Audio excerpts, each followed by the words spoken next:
Good morning বন্ধুসকল। এইফালে শুই উঠিছোঁ ৰাতিপুৱাই। আমাৰ ৰজিয়ে আহি ইমান উৎপাত কৰে শুই উঠা বিচনাতে। চাওকচোন, এইজনী বহুত বদমাছ।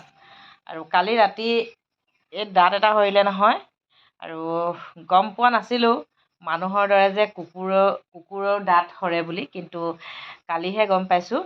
আৰু বহুত বদমাছ। সেইদিনা এইলৈ আনি থৈছিলোঁ মাংস, আৰু আমি খাবৰ কাৰণে আনি থৈছিলোঁ মাংস। গোটেই মাংসখিনি খাই দিলে।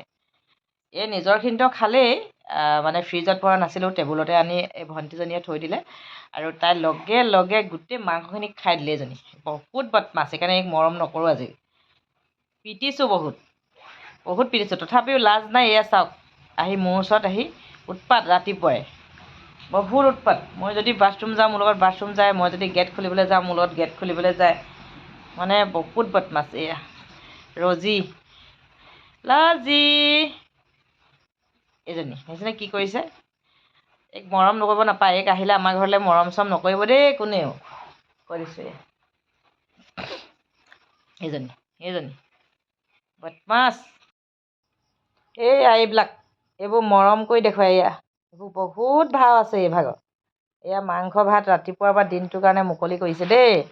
এইজনী ৰজি মোৰ লগত শুইছেহি, দেখিছে এতিয়া। এনেকুৱা বস্তু। কি খাইছা লজি? কি খাইছা?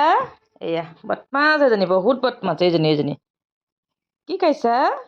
হা, কি খাইছা? কি খাইছা?